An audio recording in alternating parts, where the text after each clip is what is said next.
teaching luncheons this year, or this fall. So our next one will be December 3rd, and I'll be sending an email announcing that and a link to our registration page. My name is Jeannie Cohen, the Associate Director of Instructional Design and eTeaching Services, and I passed out our brand new, hot off the presses brochure, which lists all of the services that we offer. So if you haven't worked with our office before, I highly encourage you to contact us. And we'd love to work with all of you if we haven't already. I'm going to turn things over to Richard Jensen from the Math Department, who will be introducing our guest speakers today. Do you know if this microphone is working?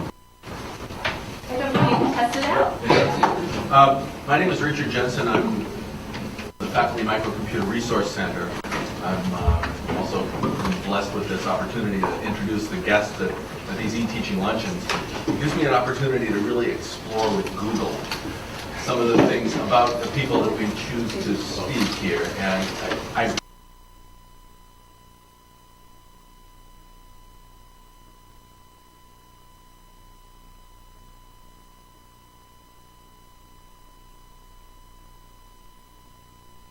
coming out of college and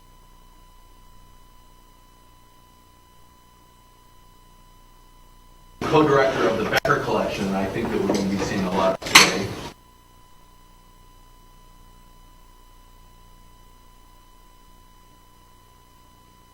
Commissioned these sketches during the time of the Civil War, before photography became the way in which things were recorded. Judith, Bookbinder, is also a faculty member here in the art history department. She's in art history. Sheila is in studio art. Judy describes herself on Twitter as an ink-stained fetch and computer geek. That's a different Judy Bookbinder.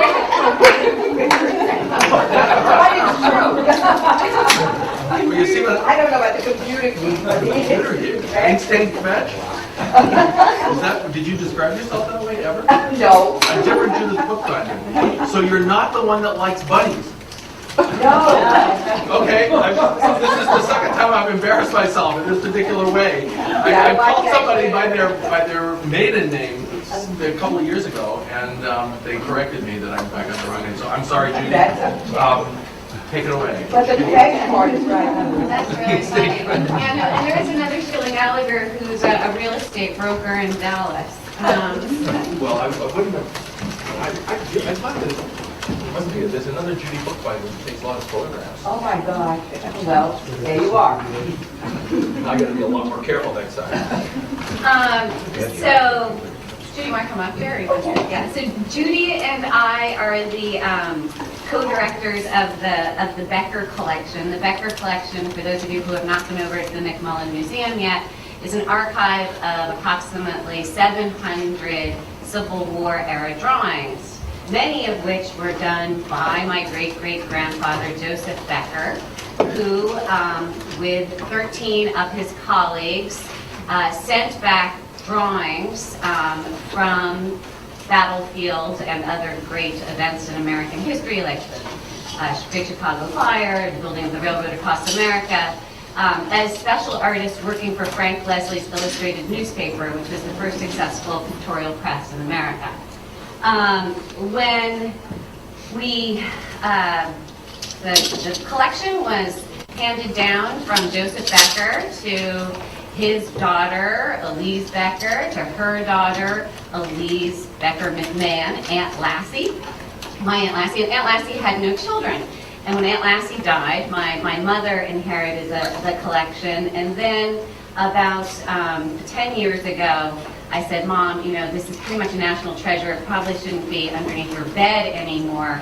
Why don't we continue archiving and conserving it? And we got about halfway through with a graduate student from BU, and then I had babies and sort of lost the thread and started teaching here. And then in 2005, I brought some of the collection into my trusted colleague, Judy Bookbinder, our Americanist in the Fine Arts Department, and said, is this something you'd be interested in working on? And at that point she said yes, but she'd had no idea actually what it would entail. One of the So 4 years and 3 websites later, thanks to Jeannie and Tim Lindgren, we developed a way of creating a digital archive for the collection. The first website we created was the main Becker Collection website. The purpose of that website was to promote understanding and access to the archive of these 700 fragile Civil War era drawings. The big thing is we want people to know about them. They're a huge national treasure, but you can't have people handling these fragile objects. Can I make a point? Yes. Let me make a point. First of all, when Sheila first brought these documents to me to see, or these drawings for me to see, I did a little investigation, and I think it's worthwhile because in a sense it speaks, at this point I want to make, speaks to one of the values of websites that it can be crucial depending on the kind of project you might be doing. In that, what I found out a couple of things when I began to look into the question of whether or not 700 Civil War era drawings was a collection of that size was a common everyday occurrence. It was located throughout the United States in various places that people could get to or not. And since it's not really my field, although I'm the resident Americanist, Civil War drawings was not high on my list of areas of specialization, I really didn't know. And I started by speaking to James O'Toole, Professor O'Toole, Jim O'Toole, in the history department, who is not only an American historian of American history, but also a specialist in the archives. And I said, Jim, do you run into archives like these every other day? And he said, no, in just that tone, no. And it turns out that the Becker archive, in fact, is in size only second, at least as we know it today, unless there's a secret somewhere, up the way somewhere that nobody knows about, to the Library of Congress in its size. And according to one of the former curator, prints and drawings of the Library of Congress, that it contains some of the, to his knowledge, finest examples of Civil War era drawings, period. Now, the important thing that understanding, what that meant, is that we were sitting with a very rare archive, one that could not be duplicated in other locations, and that these works were very fragile. At the same time, as Sheila said, we wanted for people to have access to them. And so, the answer was a website. And that brings us back to where you were. So make that point. And I think it's significant to note that nobody knew they existed. And so one of our major goals was just to let people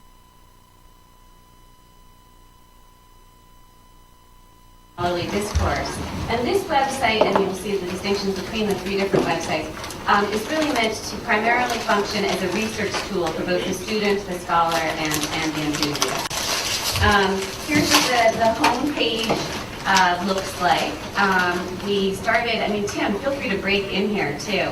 We met with Tim and Jeannie and a group from the library. It's been a big team working on this project for a number of years, and sat down and really tried to figure out what did it need to be, how did it need to look. We really wanted this to primarily be a searchable site, that first introduced people to the collection, gave them a little background. We really wanted to privilege the artists in the collection, so we really made them go second. These are people who have made major contributions to the visual culture of our nation, have largely been forgotten.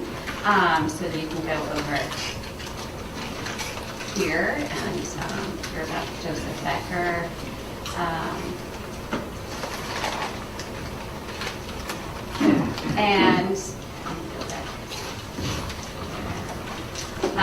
We wanted it to be a place where people could continue to do their own research on the Civil War, so you can see these different links to related resources.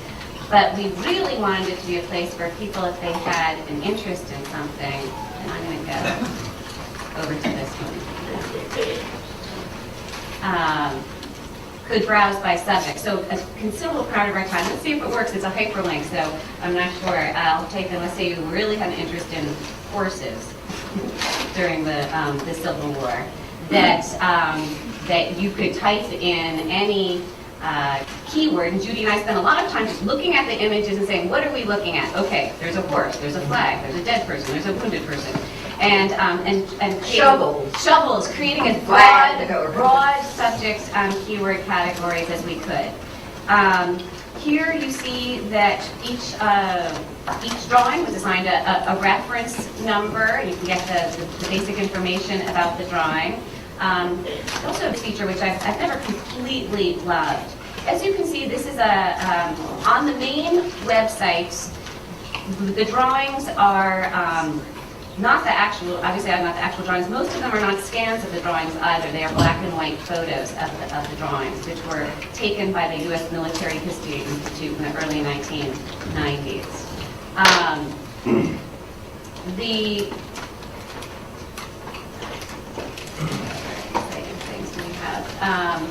So you can also browse by subject. A goodly portion of our time, I think, wouldn't you feel free?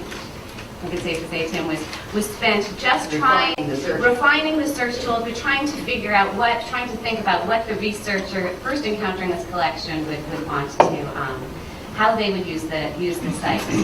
I'm going to go back to the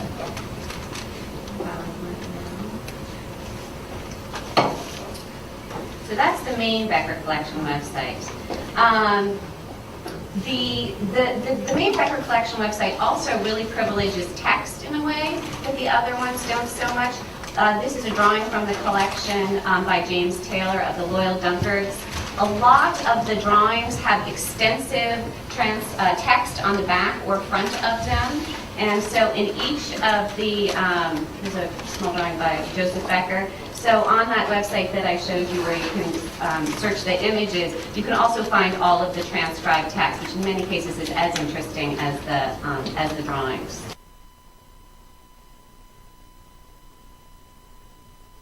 Or certainly adds a lot to the scholar's understanding of them. Here is a drawing by Henry Lovey. Again, this is a scan of an actual drawing. The second website was a website, we called it Becker 2.0, which was a website developed specifically for an interdisciplinary class on the Civil War drawings that we taught last spring.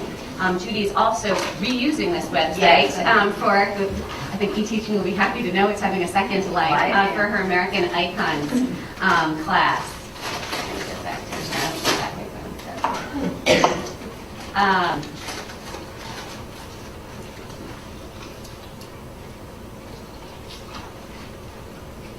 This website differs from the first website in as it was made specifically for the students in the class, and it has the usual features of the syllabus, the readings, different resources.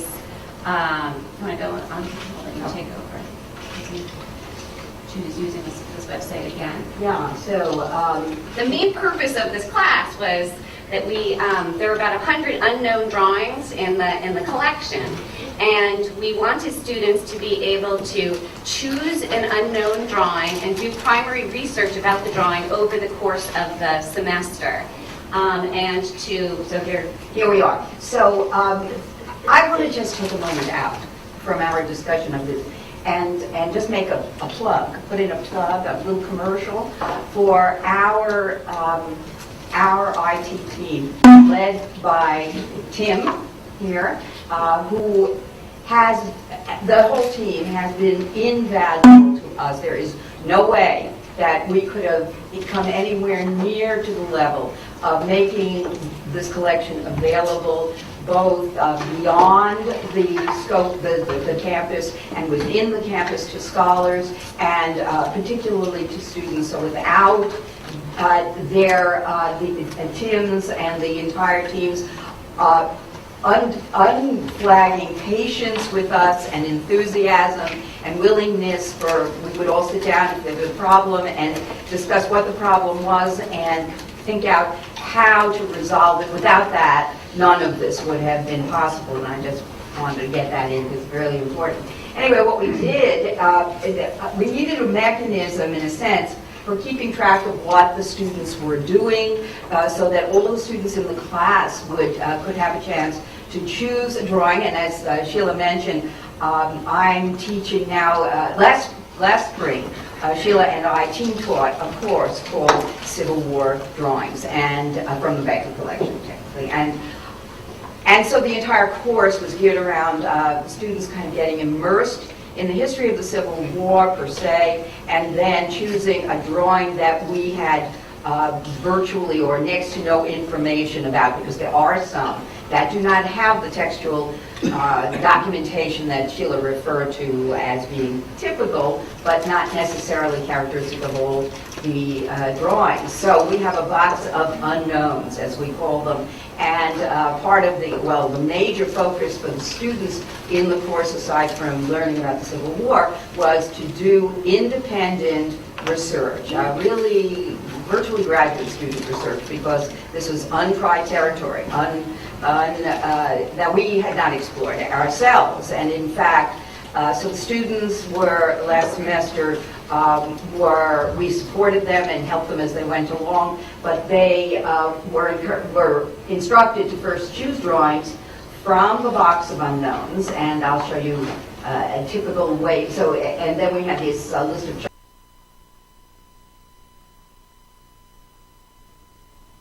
that would mean that both we and they and everybody in the class knew from this list who was doing what. And the students could also go to their course, to our course blog, and write on it what was going on and how things were going for them. And So it's supposed to act as a research blog and a way for us to keep track of their ongoing research, but also to foster collaboration amongst the students. So if they realized that somebody was working on Annapolis and they too had an image from Annapolis, that they could be in communication with each other and take advantage of each other's research. And this happened on many occasions.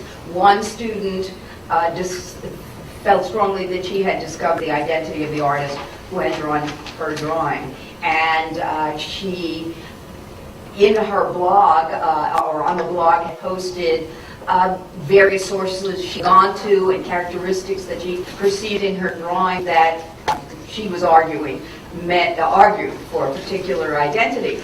Other students, reading that and looking at their own drawings, noticed similar features. And so they communicated via the blog to ask the first student what her sources were, where she got her information, and so that they in turn could go to those sources and check them out and see if they were relevant to their drawing. So there was a lot of back and forth throughout, through the blog, as well as, of course, Sheila and I stepping in and helping students and seeing how they were going. Student research has, all research has big ups and downs. There are times where we make wonderful discoveries and other times when we feel like we're hitting our heads against a brick wall. And the students, of course, ran into the same thing, of following up leads that seem promising and ended in dead end. And then there's the sense of hopelessness and helplessness and everything combined.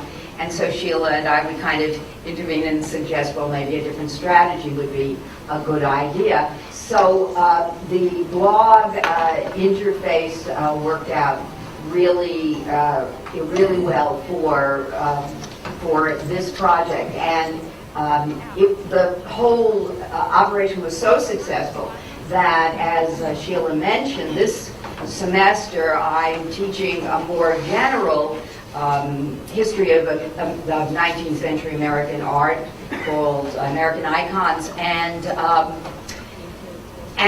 however, although the range of the course is broader throughout the 19th century, it's not focused just on, to say the least, on the Civil War, but on the entire semester, the entire century rather. the projects the students are doing, their research projects, will in fact, and are in fact right now, they're in the process of, again, they've chosen drawings, and they had to be careful not to choose drawings that other students, the students from last semester, had already researched, and there's a method for them to check those out on the website itself.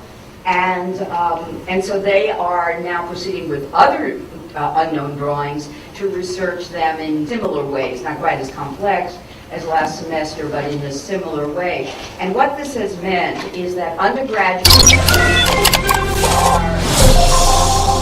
are really... Now, what have you learned about the woman involved who actually shot Hassan early on and stopped this assault? Officer Munley, it's very fortunate. She had been... Which is what we so often do when we get paper assignments in undergraduates. We already know what the answer to the various topics or how to explore them. But here, I don't know the answer because that's why these are unknown drawings. That's the whole point. And so while I can help them with how they approach the research, I haven't got the answers for them, and that's exactly what they're exploring. The students have found this all to be extremely exciting, and that's not because they told me so, which a lot of students will tell their teachers at opportune moments for certain obvious reasons, but toward the end of last semester, in the spring, students in that class, knowing, of course, being in on the planning of the exhibition, that would include their works. As a matter of fact, the drawings the students worked on in the spring semester are all in the exhibition. They are in the last, and you can all go and visit them, they're in the last room of the exhibition, along with each drawing is paralleled by a short statement of what the student found in his or her discoveries. And on the third website that we will show you, many of their papers are included on the exhibition website, which is the third website that we created. At any rate, the students asked us, knowing that their works were going to be on display in the exhibition, and also knowing that how they felt about the work they were doing, they asked if it would be possible during the time of the exhibition to have an event where they could invite their friends and if other students could be encouraged to come as well, to an event that they would run where they would get a chance informally, each one of them wanted to kind of be a tour guide in the exhibition and talk about what each one learned about his or her drawing. Not our idea, it came from them, and we gave it a name called Student to Student, and this program occurred in early October, and so the students came up with this, and got this chance to talk about their drawings in the exhibition and what they had learned. That brings us to the third. So this was the class website, and I would just reiterate what Judy said. I think one of the reasons why we were able to get such incredible engagement with our students in this subject matter was, one, the excitement of doing primary research, but that they knew that there would be platforms and forums for their efforts to be highlighted and understood, both in the class blog and in the exhibition, and ultimately in the third website as well. So the third website number 3, was designed specifically for the exhibition. It definitely privileges visual information in the exhibition more than the other websites. Here's one of the images from the show.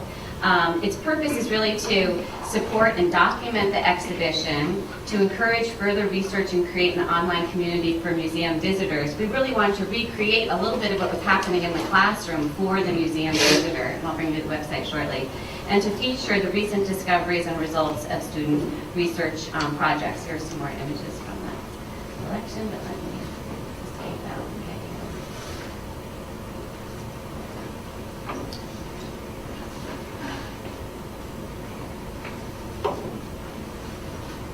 So So here's the third website, and this was a project that actually came out of, to a certain extent, eTeaching, but was part of a larger umbrella project that came from an ATIG, an Academic Technology Innovation Grant, to incorporate technology into both the traditional studio setting and the museum setting. So if you go down to the bottom of the exhibit, we have a few laptops that are That is the ground floor of the there where you can log on to this site and sort of set up as a quote-unquote cyber study lounge. So here you have the gallery of the works in the show, again, about the Becker Collection. Resources, opportunities to, always sort of linking back to the major Becker Collection, and again, opportunities to do more online research both at the museum and outside. The ability to search, and this is probably what we really wanted to show you, our discoveries. The whole exhibition at the McMullen was not meant to be the last word about these drawings. One of the curatorial premises of the show was that this was a spirit of open inquiry, that this was the beginning of discoveries, and that we really wanted to encourage other people to share their findings and insights and knowledge with us. The student work that Judy mentioned, which is in the bottom of the ground floor of the exhibition, here are the final results of their research projects. And so this is a guy named Michael Bell, who was a history major, who took an unknown drawing, this unknown drawing by Shaw and Skiff, asked these questions, what is happening in this picture? And so they all gave these presentations at the end of the semester, and then we incorporated those into the exhibition website. And they gave fantastic animated presentations at the end of the class, and some of them made actually significant discoveries about the drawings. We also worked with students over the summer to take students' PowerPoint presentations or final papers and then make them web happy, this is exhibition happy. Another one. Some of them are less visual.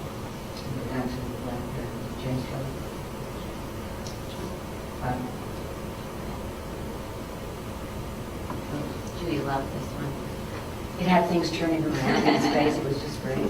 All the things I can't do, but love to look at.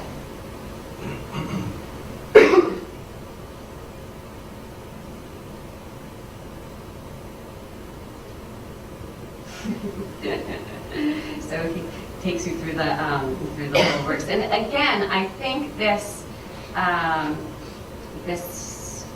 feeling of knowing that your research as a student is not ending in the classroom and not ending with your peer group and not ending with a semester, but can be actually make a contribution to a scholarly body of knowledge and be accessible to the public has been a very, very important part of this project.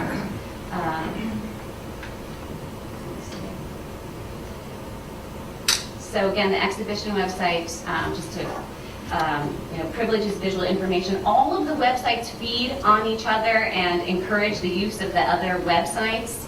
And I think this one particularly creates this sense of pride of ownership for student research. So, that's it. Thank you.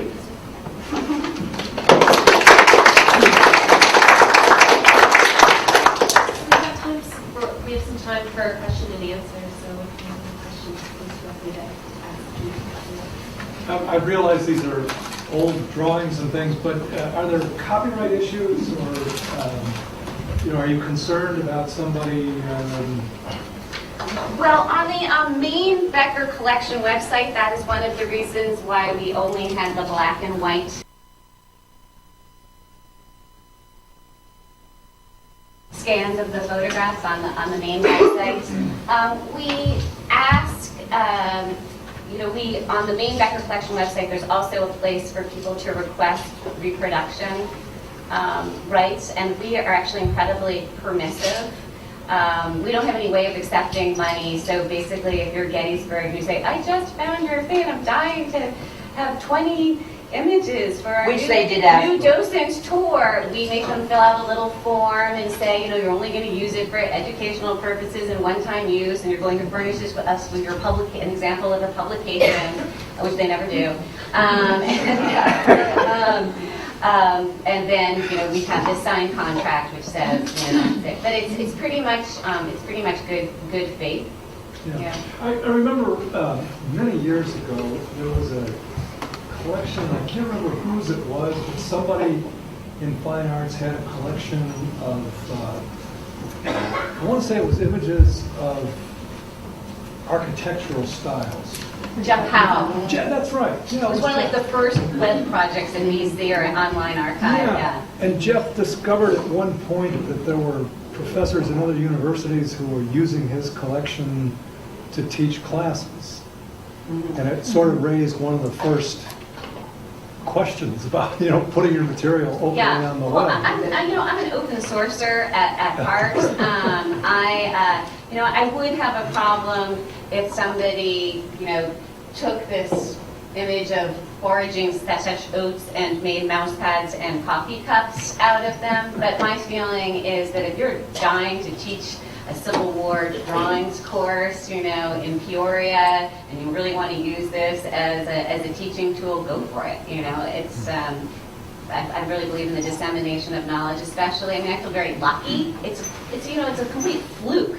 This collection could have so easily, especially if you know how my parents take care of things, ended up moldy in the basement with my old childhood toys.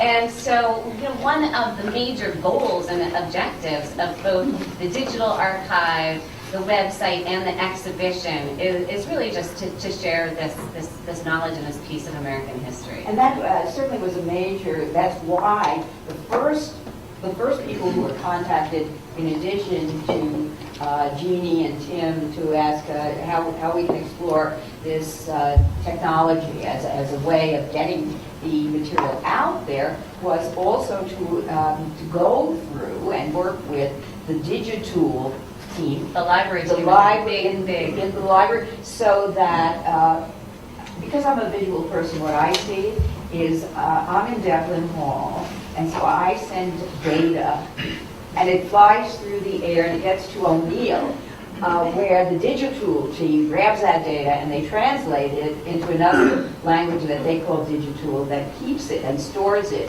in shells or something. It's metadata. Metadata, I learned that, in O'Neill somehow. And that is stored there in perpetuity so that scholars can always get to that data. Then that Digitool stuff flies through the air. It used to go to Gasson. Now it's got a longer trip to find Tim and his clever team of elves, put it together, and it comes out as a website that I can access, and other people in other places can directly access and search. So we, from the first, that was the first thing we did before we planned a specific exhibition, while we definitely wanted that to occur, and before we planned and put together a catalog, the first thing we did is use these technologically based programs in order to make this material available. So to get back to your question, that was our first and major consideration. No, and forever too. The websites will come and go, exhibitions will come and go. So the digital archive, as opposed to the websites, I've signed over to Boston College for forever. Also because I don't want to be maintaining that server, updating all those sort of crazy things for another 60 years. So yeah. I have 3 questions. First of all, I was just curious about were any of these versions of these images in Frank Leslie Illustrated News already available? Well, did you see the last image that I showed, which had the comparison? These drawings, and I encourage you to make a visit to the exhibition, so you'll come out knowing exactly how it's all done. But these drawings were made at the site, then sent back to a team of engravers in New York, where they were cut into a block was cut into many pieces, and a team of engravers. And changed. in the Yes, process, and it's, yeah. I mean, obviously. And not only a small fraction of the drawings were made into engravings. Many of the drawings, for example, this one, were never engraved. Were never published. Were never published. And so the ones that were published are they on the Library of Congress? So you can. Well, none of the drawings were published. Let's make a distinction between that.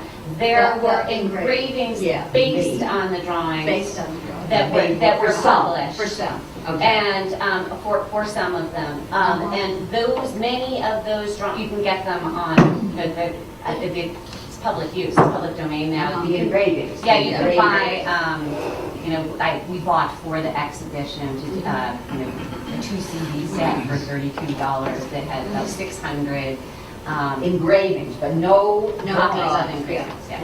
Yeah. The only drawings, there are about 3 or 4 that appeared as facsimiles of drawings in 1894 in American Magazine, which is also public domain now.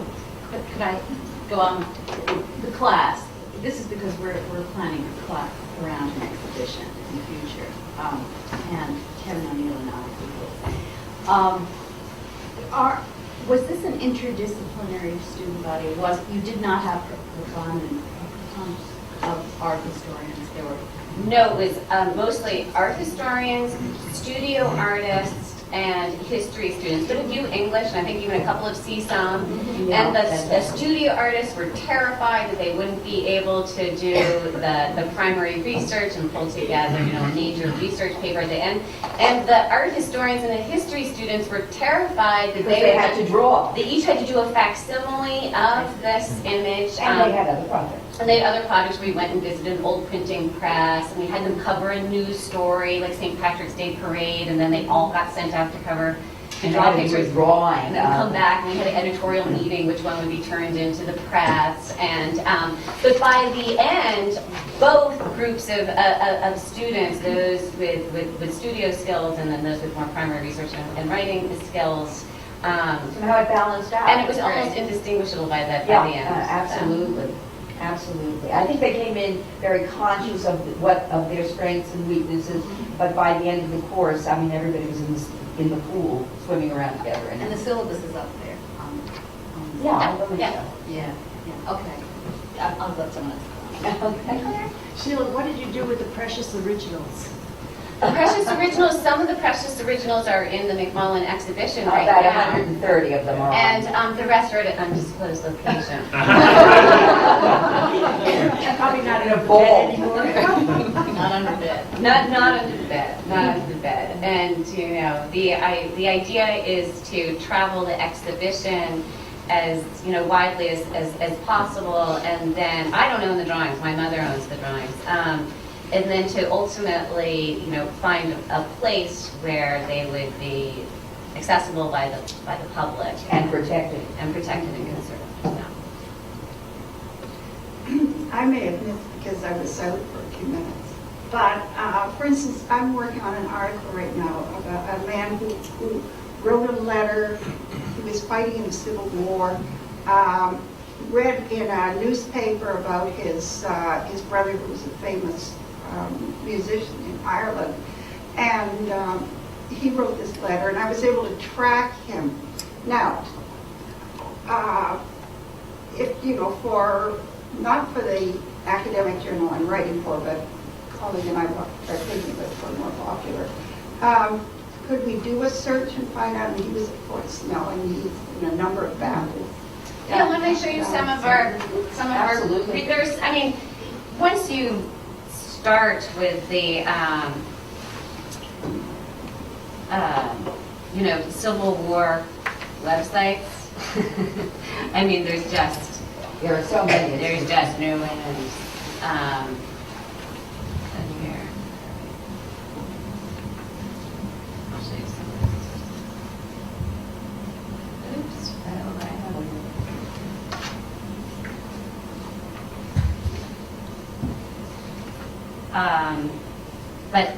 and the online resources are incredible. I should also make a plug for Dean Bregman here, who I see here right now. because one of our activities with our students was just to get them to Baptist Library #1, which is one of the greatest sources at BC. So just like physically walk them over there. You're going to show them, these are where the books are. This is the greatest place to study. And here is a dean, and she is dying to help you. And once the students, I really think this group of students realized the importance and value of librarians and of library research, because a dean also made a presentation on different online resources available. She is available at a click on the Explorations of the Student website. So, yes, AD. Oh, thank you for the plug, but I want to reiterate what I saw with those students that I've never seen in any other class before. I would venture that years from now, when they look back at their courses, that that'll be one of the courses they'll really remember. That their ability and excitement of encountering primary source materials, and once they got over the shock and developed confidence, they were so excited. And it comes through. And I think kudos to you for showing the example of how to really engage students. Yeah, and I think they also realize that people are there to help them, that you don't have to do research alone, that it's often a collaborative process.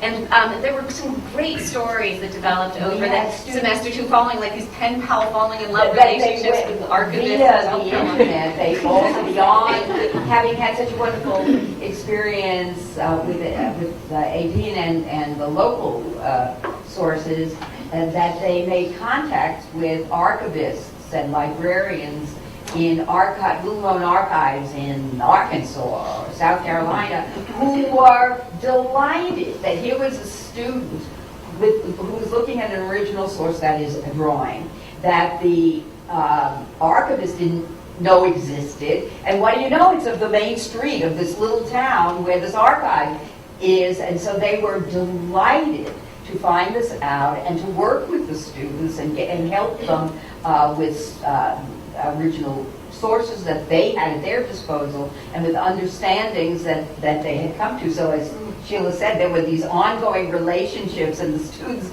began talking about, Mary in Charleston, who said this, and Mary is the head archivist at the Historical Society, and that they had become on first name basis with over their so you got to trace their relationship on the blog. It was great.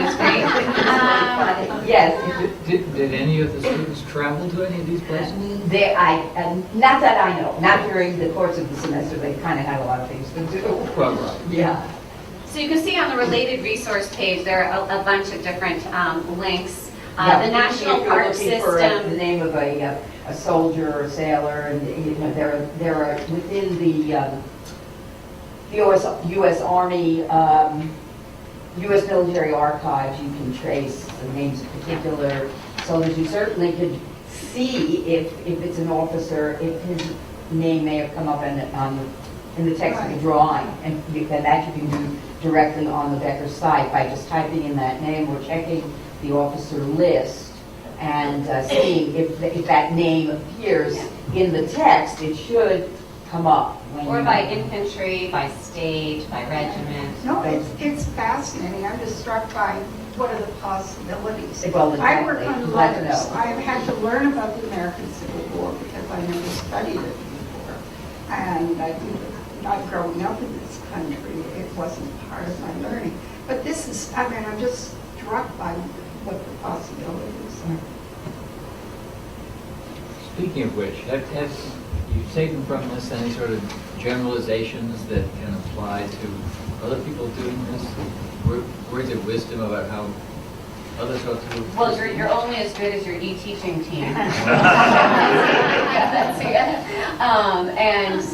I think we met almost every month for years. I just a little anecdote. At Tim's and Judy's urging,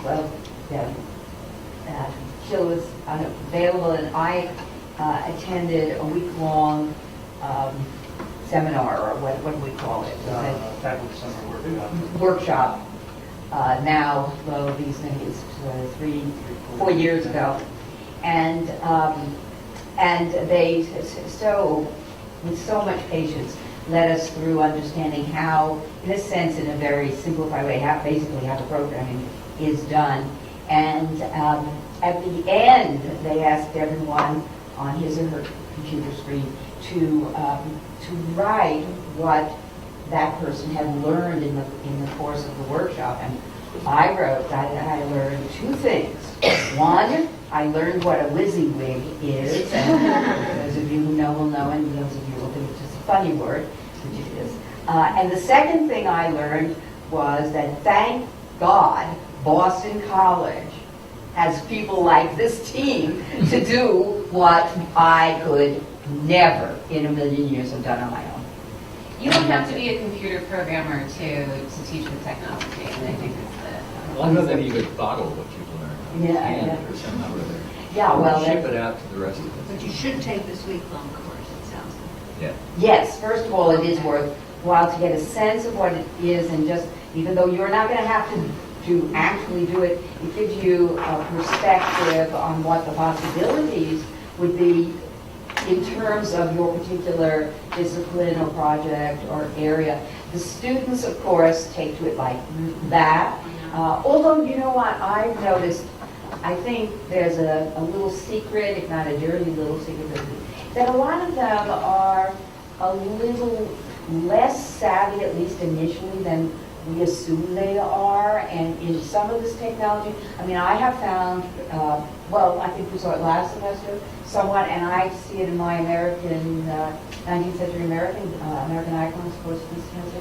But some of them need a little more guidance, even in how to navigate the website, given that there are a little bit, it's a little complicated, they have to go to different parts of it in order to get over the... We also had them all, Tim, come in and give a tutorial in the classroom. That was, and we made them all sign up for the class blog, and at the very least be very comfortable with their username and how to get in and out before they left the first class. And Tim, as is the case with Dean Tim's name and a link, is on the homepage of the class course site, so that again they know that if they have research questions, they click on Dean's name, they get her email, and they can put in their question right away. And if they have technological problems, if something's not working for them, they can get to Tim, and the same thing is ask him, and he's been very helpful in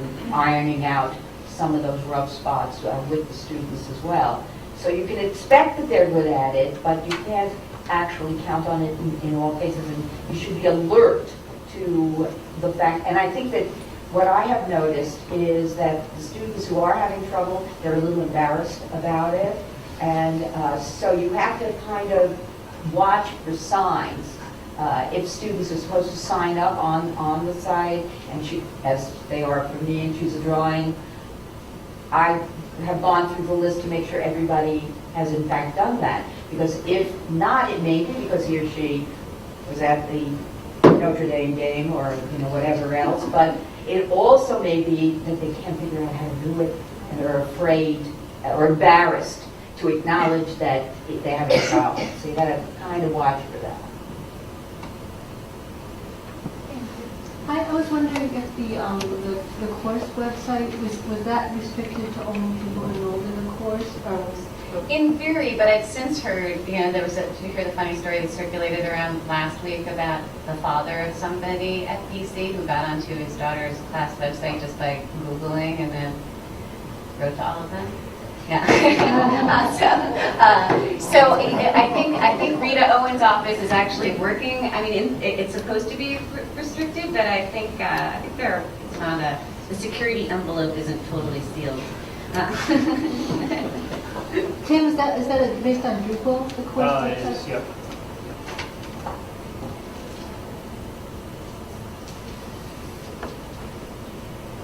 And just to go back to your point about what can you take away from this, I think, we're basically facilitators, and everyone's project is going to be a little bit different, and our job is to just get together with you and talk it through.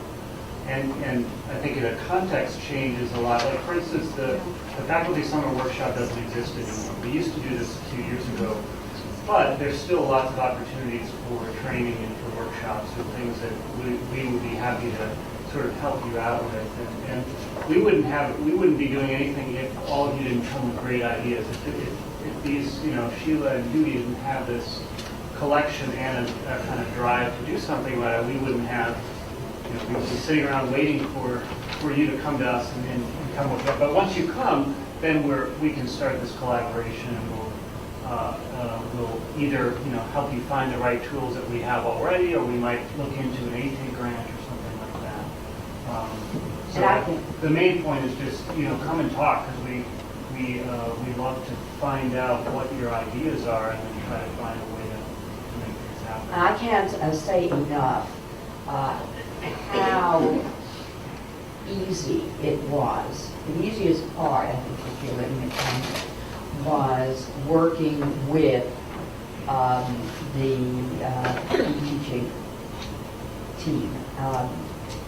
There was and things came up. I mean, there were all kinds of glitches and problems because the searching is so complicated. And there was never an issue about, well, we've done enough, or can't you figure it out yourself, or anything. Every problem was with good nature, and we would all sit down and figure out a way of resolving it. If we were a little fuzzy on exactly what we had in mind and how it might look, we worked over it and considered numerous options and reconfigured things, and the team could not possibly have been more in sync with us and patient with us, and I'd say it's the single, as a faculty member, it's the place that I felt most supported at Boston College, definitely. And we're not being paid. Easy as collaboration and an ongoing relationship. I would say that Jaden Walker, who is not yes, here, I was hoping he's our sort of back-end developer. He was involved with a lot of the sort of nitty-gritty of making stuff work, and he collaborated a lot with the library. Betsy McKelvey and Brian Muse over there have done a lot of work helping us kind of pull the stuff out of their collection and make it available on the front end.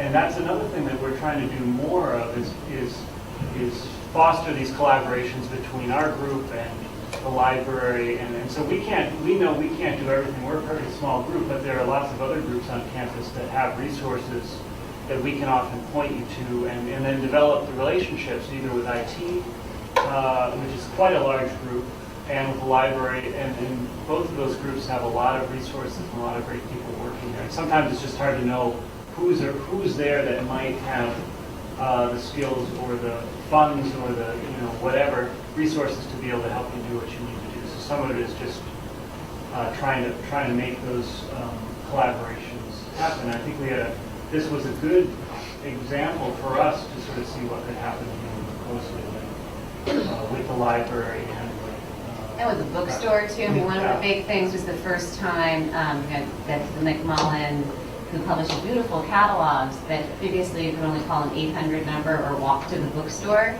And so we thought this is really silly, and consequently catalog sales haven't really been where they should be. And so Tim's group also worked with the bookstore to create a link via our two websites. That is both the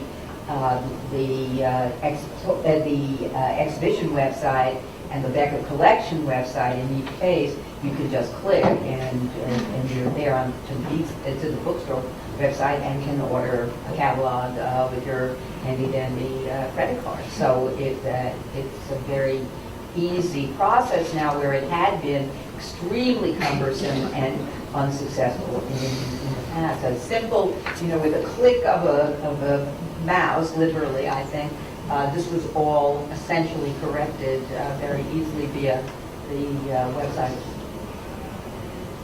So thank you again, Judy and Sheila, and I encourage everyone to go see the Becker exhibit at the McMullen Museum.